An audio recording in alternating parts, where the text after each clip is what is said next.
धाकड़ खबर, बेखौफजुमा बेबाक अंदाज। धाकड़ खबर में आपका स्वागत है। मैं आपके साथ हूं अकरम रईस खान। वैश्विक हलचल, जी हां, वैश्विक हलचल का वो ताजा बुलेटिन लेकर एक बार फिर से आपके सामने हाजिर हो चुके हैं, जिसमें बात करते हैं देश दुनिया ही नहीं, गाजा, फिलिस्तीन, इजराइल, ईरान, लेबनान, सीरिया, रूस और यूक्रेन की खास तौर पर, और इसके अलावा ट्रम्प महान के किस्से भी आपको सुनाते हैं। लेकिन आज बात करेंगे कुछ कुख्यात बदमाशों को लेकर, जिनको भेजा जा रहा है या प्रत्युत्पन्न किया जा रहा है। इसके बीच में बहुत सारे सवाल उठ रहे हैं।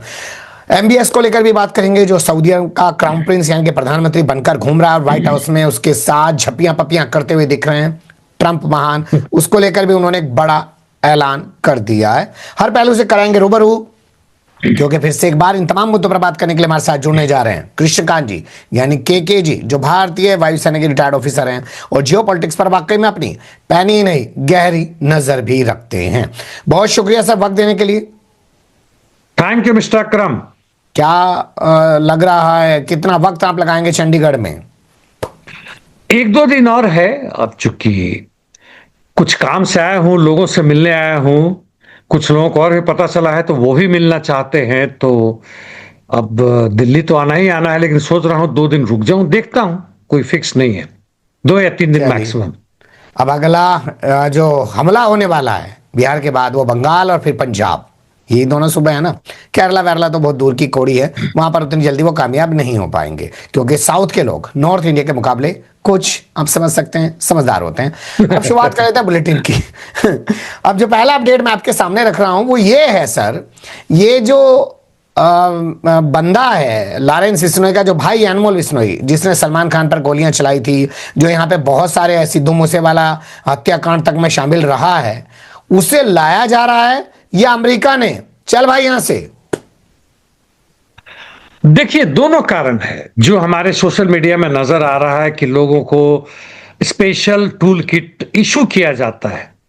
पता ही है कौन कर रहा है, क्या कर रहा है, कि भाई इसको तुम दबाने की कोशिश करो कि 20 लोग आ रहे हैं, जिसमें एक तो ये अनमोल बिश्नोई जो उसका भाई है, प्लस 2 और बदमाश या गुंडे हैं, वो भी हैं, जिन पे भारत में फर्जी पासपोर्ट बना के, रशिया के नाम से रशियन पासपोर्ट बना के भागे थे और वहां 2-3 साल से रह रहे थे, और वहां कई तरह के इस तरह के काम में आ रहे थे जो आपने उदाहरण दिया, वो सब हैं। तो इनको तो भारत ने मांगा होगा, हो सकता है कि प्रत्यार्पण करो, इनको वहां से भगाओ, और अमेरिका भी ऐसे लोगों से मुक्ति चाहता है अभी के हालात में, तथाकथित रूप से जो मांगा चल रहा है कि बाहर से आए लोग वहां पर ज्यादा ना बसें, ना आए, चाहे वो गुंडे हों या ना हो।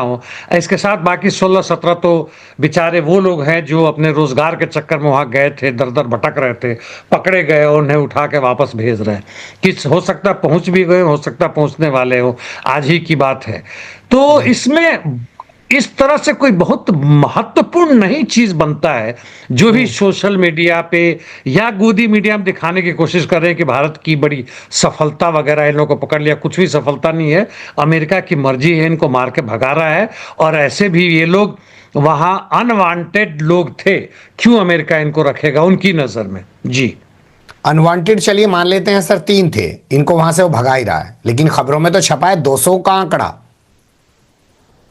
हाँ, मैं 20 बोल गया, 200 मतलब 17 नहीं बल्कि 190 से अधिक लोग ऐसे हैं। तो पिछले पहले भी भेजा है, बाकी लोगों को भी उठा उठा के भेज रहा है। आने जाने का खर्च कौन दे रहा है जहाज को? मेरा इंटरेस्ट था लेकिन मिला नहीं, संभवतः भारत सरकार को ही वहन करना पड़ेगा, या जो भी हो, जैसे भी हो, उनके पास से पैसे थे उनसे वो ले लेगा, क्योंकि अमेरिका अब हर जगह देखें तो अपनी पैसा नहीं खर्च करना चाहता है, अनलेस कि वह ट्रंप की वाहवाही के लिए हो और ट्रंप के बिजनेस के लिए हो। हालांकि ट्रंप से इसमें पूछा गया था एक सवाल अभी एमबीएस के सामने, जिसकी आप चर्चा करने वाले हैं, कि आप बिजनेस कर रहे हैं इस तरह की, तो आप राष्ट्रपति भी हैं, तो कॉन्फ्लिक्ट ऑफ इंटरेस्ट नहीं है? तो उन्होंने कहा नहीं नहीं, मुझे बिजनेस से कुछ लेना देना नहीं, मेरे परिवार के लोग करते जहां भी करते हैं, यानी इनके दामाद बेटे बाकी लोग कर रहे हैं, इनको कुछ नहीं लेना देना है। झूठ बोल रहे हैं बिल्कुल। जी, और जो ये पत्रकार सवाल पूछ रहा था वो ऑस्ट्रेलिया का था, उसके बारे में कहा कि तुम्हारी ऑस्ट्रेलिया सरकार से शिकायत करूंगा, मतलब उसके खिलाफ एक्शन कराएंगे। खैर, इसी खबर पे मैं बने रहना चाहता हूं अभी। क्या वही हश्र होगा कि हथकड़ियां पहनाकर, बेड़ियां पहनाकर और फौजी विमान से भेज दिया जाएगा अपमानित करते हुए?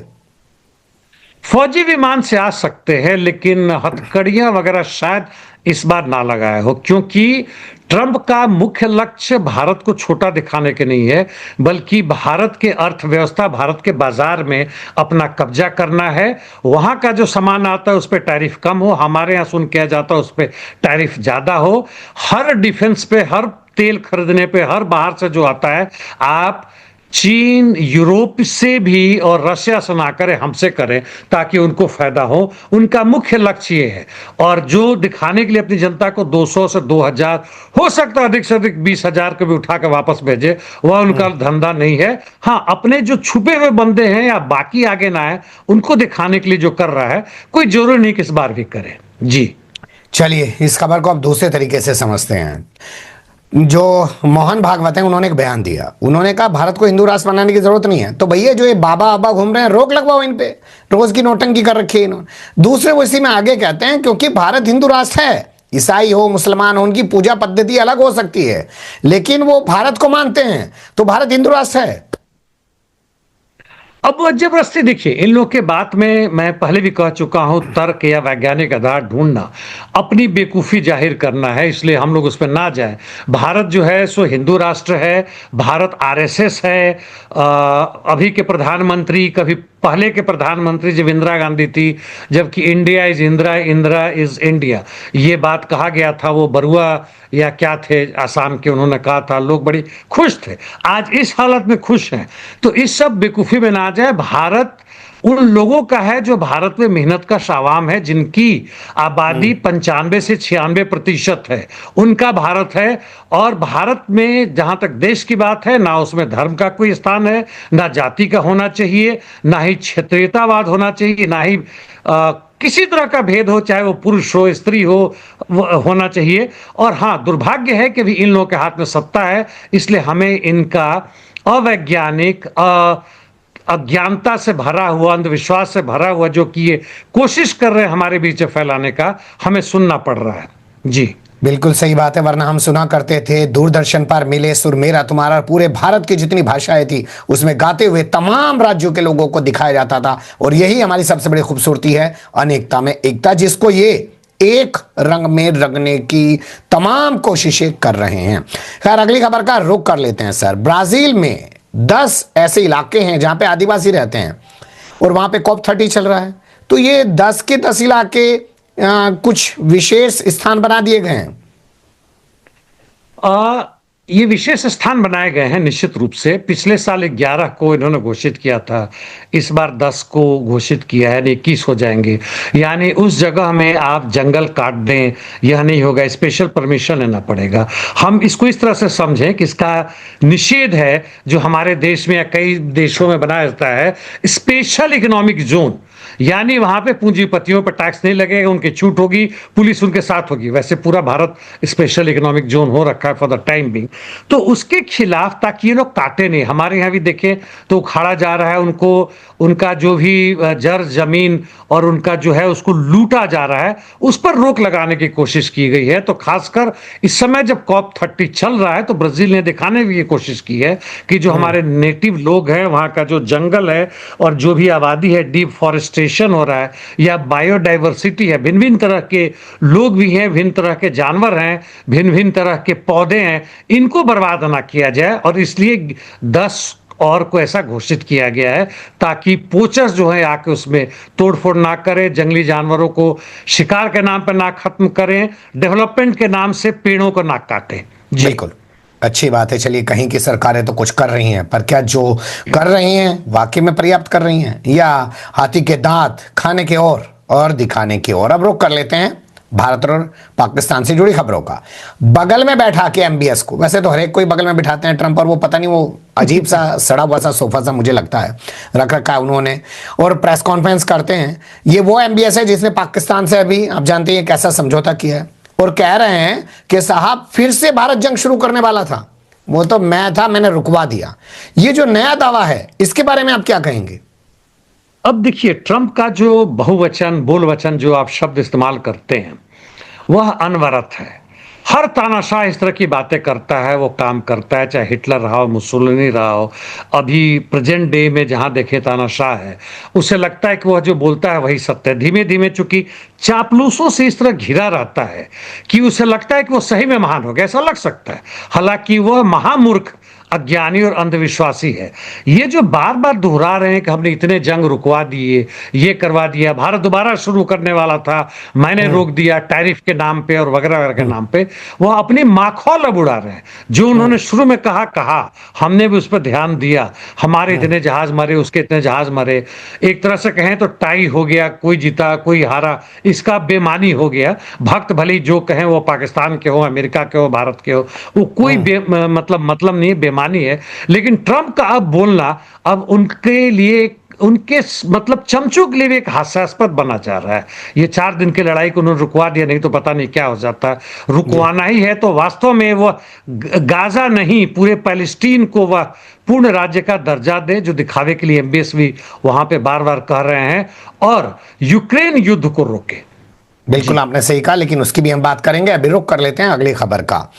अभी तालिबान का विदेश मंत्री आया था, कभी यहां गया कभी वहां गया, कई दिनों तक भारत में रहा, और अब तालिबान का व्यापार मंत्री आ रहा है।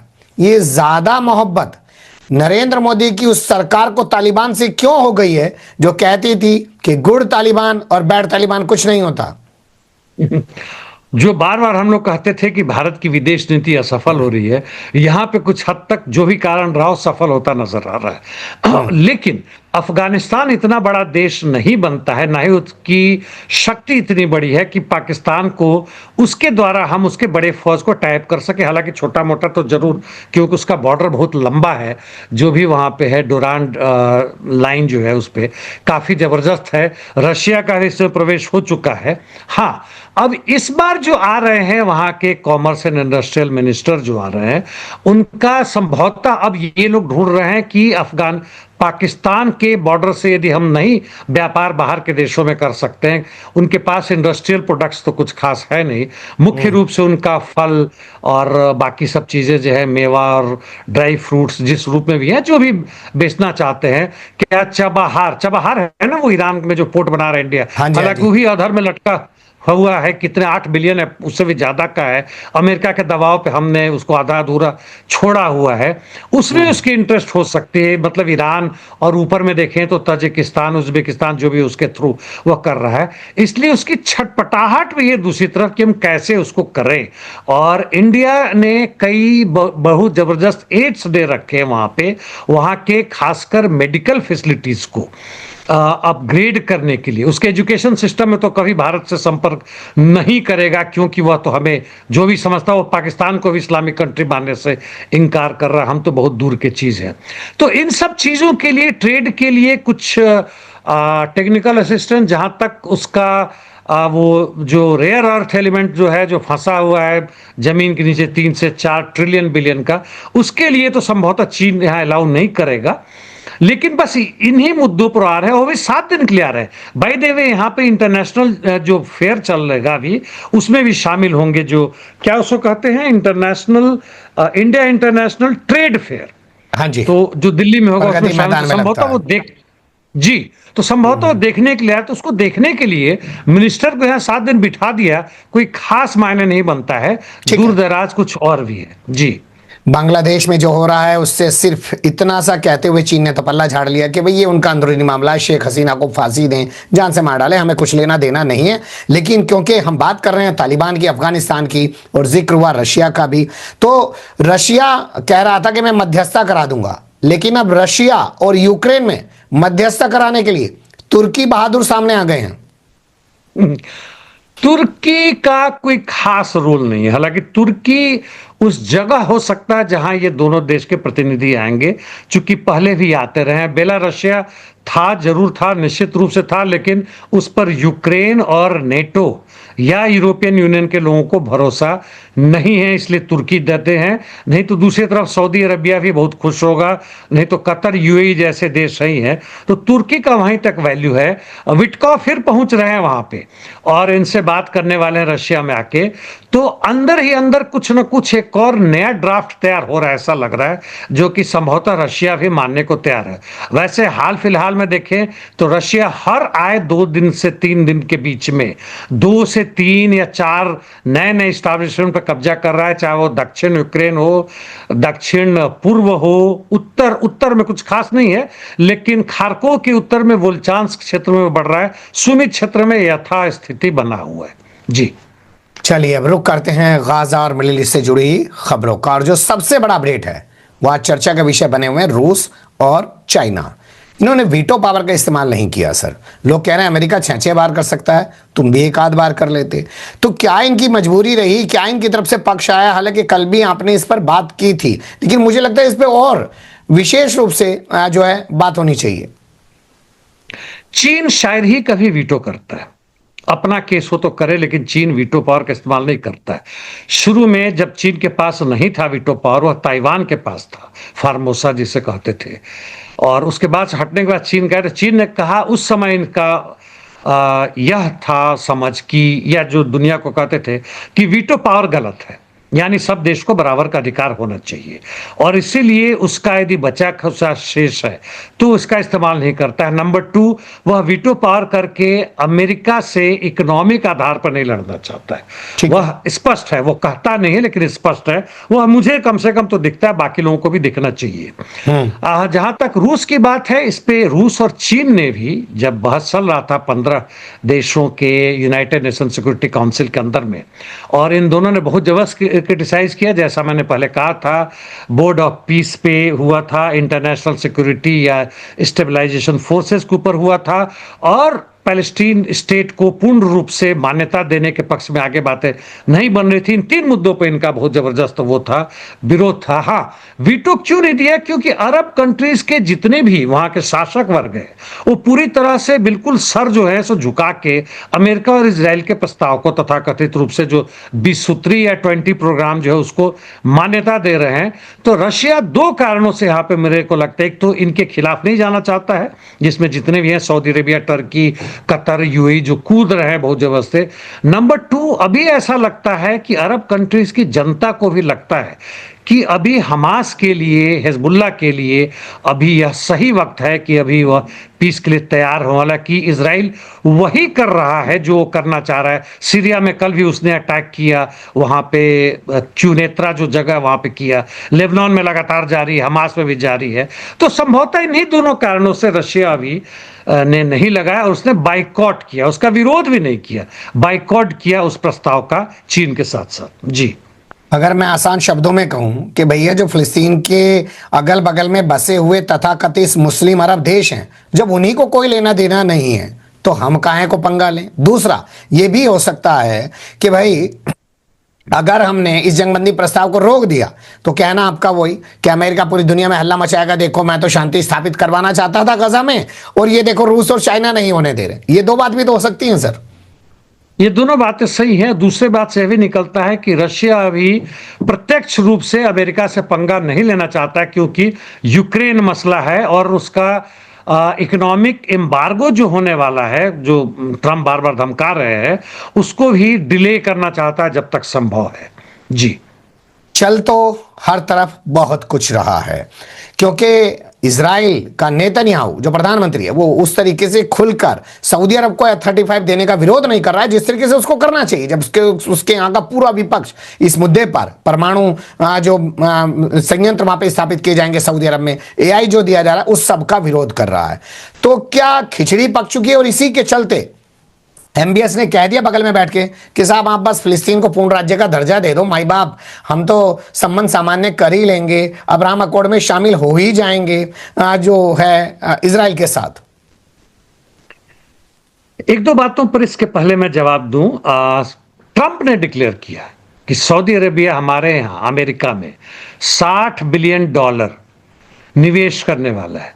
ट्रंप गदगद हो रहे हैं। ट्रंप ने यह भी कहा कि यदि एमबीएस चाहे तो $1 नहीं ट्रिलियन सर, तक मैं पहुंच थोड़ा करेक्ट करूं, $600 बिलियन पहले दिए थे और अब उसको बढ़ा के $1 ट्रिलियन कर दिया, $400 बिलियन वो बढ़ा दिए। नहीं, आप सही कर रहे हैं।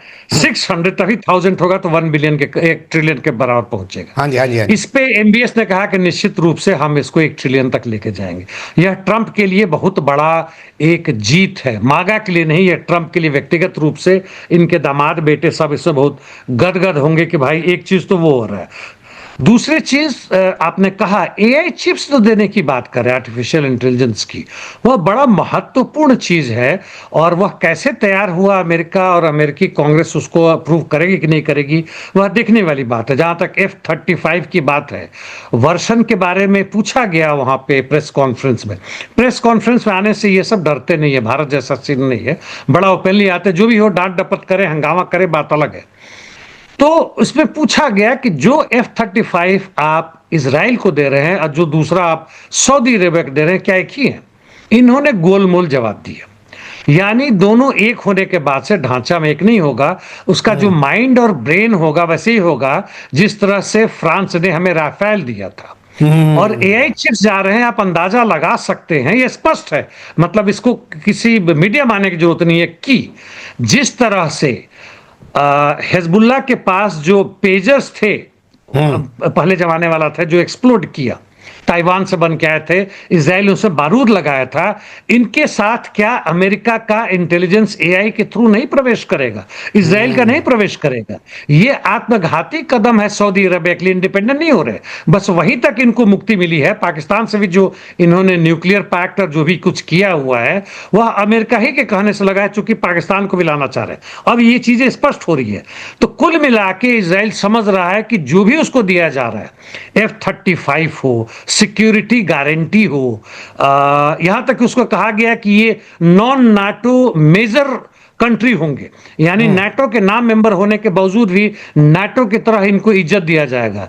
इज्जत के लिए एमबीएस जितने दौड़ रहे हैं, ये अपना भविष्य बचाने के लिए जो भी सुधार कर रहे हैं, उसी तरह की इनकी स्थिति होने वाली है जब कभी अमेरिका ने सदाम हुसैन या कर्नल गद्दाफी के खिलाफ या यूगोस्लाविया के खिलाफ इन लोगों ने किया था। यह बहुत ही खतरनाक दिशा में जा रहे हैं जी। लेकिन ट्रंप का तो बंदा स्टाइल जो है काम करने का बड़ा कमाल का, ऐसा लगता है जैसे बॉलीवुड की फिल्में चल रही हो कि ना कोई कोर्ट है ना कचहरी है, फैसला ऑन द स्पॉट है। कह दिया कि अमेरिकी एजेंसियां गलत बता रही थी, इसने पत्रकार की हत्या नहीं करवाई तुर्की के दूतावास में। अब खुलेआम झूठ बोल रहे हैं। ट्रंप थे जो कि पिछली बार में कहा था जब ये घटना हुई थी कि हाँ किया है, उन लोगों ने, CIA ने कंफर्म किया है, लेकिन अब ऐसा हो गया। पैसे के लिए ये लोग तो खुद हत्या करवाते हैं, हत्यारे के साथ क्यों न जुड़े? क्या आप भारत की स्थिति नहीं देखते हैं कि जो भी सत्ता पक्ष में होता है, विपक्ष का हत्यारा बलात्कारी वो सत्ता पक्ष में आ जाता है और सारे खून माफ। यहां तक कि जो फ्रिज में तथाकथित रूप से मीट या जो भी था, गाय का मीट कह के इन्होंने अखलाक, है ना, उसके हत्यारे को छोड़ दिया गया, सब FIR वापस कर दिया गया, वापस ले लिया, अदालत में जाके मुकदमा वापस ले। तो इस सब चीजों का सरगना जो अमेरिकी साम्राज्यवाद है, उसका रिपब्लिकन का बॉस ट्रंप जैसा हत्यारा और बलात्कारी, तो क्यों नहीं ऐसा बोलेंगे, क्यों नहीं ऐसा करेंगे? $600 बिलियन और भी आ रहे हैं। यूएसए फ्री में इनको गिफ्ट में 400 मिलियन का हवाई जहाज मिल रहा है। कुशनर को यहाँ पे गाजा पट्टी में बड़े बड़े मॉल और समुद्र के किनारे विला बनाएंगे ताकि बैठ के ये लोग दारू पिए लड़कियों के साथ उसका नजारा लेंगे। पैलेस्टीनियन गए थे जी। एक मुद्दा है परमाणु संयंत्र जो है वो खुद अमेरिका सऊदी अरब में लगाएगा जगह जगह पे ऊर्जा के लिए, लेकिन भाई आप उसमें अगर ज्यादा संवर्धन कर देंगे तो हथियार तो परमाणु आप भी बना सकते हैं ना। यही काम ईरान कर रहा था, उस पर तो हमले कर दिए गए, तबाह बर्बाद कर दिया गया। तो क्या ये जो इजराइल को चिंता सिर्फ ईरान से ही होती है? सऊदी अरब के पास F-35 चला जाए, परमाणु संयंत्र वहां पे लग जाए, कोई चिंता नहीं हमें, अरे लगने दो इनके यहां पे। तो इनके यहां से सही बात है, इनको कोई चिंता नहीं है, लेकिन जब ये जा रहा है अस्त्र शस्त्र बनने की तरफ हो रहा है, संवर्धन कहने के लिए अभी यानी उसका एनरिचमेंट यूरेनियम का 5% ऐसे कुछ होगा, लेकिन उसमें कुछ खास ऐसा चीज नहीं कि उसको बढ़ा के 60% जो ईरान कर रहा है उसको बढ़ा के 80% तक ले जाए ताकि परमाणु बम बन सके। इस पर कोई रोक लगाना बहुत मुश्किल है, भले ही अमेरिका कितनी कोशिश करे। लेकिन इनकी मजबूरी है, जहां एक तरफ व्यापार पैदा करता है अपने दुश्मनों को, पैदा करता है उस मजदूर वर्ग को जो कि पूरे पूंजीवाद का ही जड़ को जो है सो मटियामेट करके समाजवाद की तरफ बनता है। तो यह उसका अंदरूनी नियम है और इसको रोकने में असमर्थ है। मागा बनाए, अमेरिकी जनता को घूस दें ताकि शोर ना मचाओ, और इसलिए दुनिया भर के बाकी जगहों से लड़े। इस सब की मजबूरी है, क्या करें, कर रहे हैं जी। जो पीस ऑफ बोर्ड बनाया जा रहा है, जो आईएसएफ बनाया जा रहा है, यूएन से प्रस्ताव पास करा के यूएन की आड़ लेके पूरा जो खेला करने की कोशिश की जा रही है गाजा में, उसको हमास जो है पूरी तरीके से खारिज कर चुका है। कल हम इससे बात कर चुके थे। लेकिन कुछ लोग इतिहास के पन्ने उलट रहे हैं, कह रहे हैं कि ब्रिटेन ने इजराइल को जो है देश बनाने के लिए ऐसी तो एक कमेटी बनाई थी 20वीं सदी की शुरुआत में।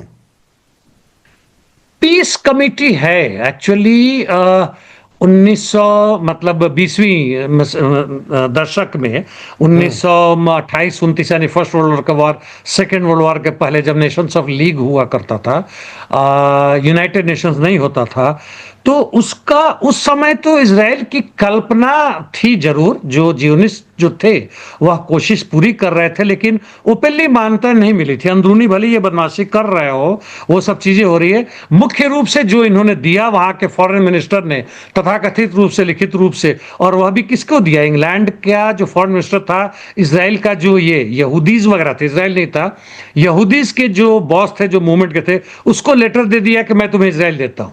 जैसे आज बैठे बैठे आप मेरे को दे दीजिए कि जितना भी प्रेस वगैरह है के मैंने आपको बना दिया, पूरे आप इसके बॉस बन गए, हो ना हो, लेकिन उसके पीछे मंशा थी। तो कहीं ना कहीं से आधार न्यू ये लोग रख रहे थे डिफरेंट डिफरेंट नेम में, लेकिन अंततः 1948-1949 में यह मान्यता यूनाइटेड नेशंस ने दी और 2 स्टेट बनाया, जिसमें एक इजराइल था और बड़ा वाला भाग पैलेस्टीन हुआ करता था। लेकिन अंततः वह पैलेस्टीन जो है अब गाजा में सिमट कर रह गया, वह अभी कहीं से भी स्वतंत्र नहीं है जी।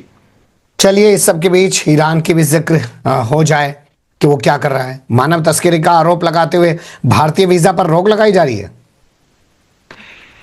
पहले वीजा का जरूरत नहीं था, ऑन अराइवल जो होता है ना, भारत को उसने स्पेशल छूट दी हुई थी कि भारत के लोग जा सकते हैं। लेकिन जैसे आपने मानव तस्करी कहा और दूसरे अन्य तरह की कुछ बदमाशियां शुरू हो गई, उन्होंने देखा कि ये लोग आ जाते हैं, गड़बड़ करते हैं, 20-25 दिन जितने भी दिन की छूट करता है, वह फैसिलिटीज उन्होंने भारत से वापस ले ली। यानी भारतीय नागरिकों को अब वीजा के लिए अप्लाई करना पड़ेगा, वैसे ही जैसे कि यूएस यूके वगैरह में करते हैं।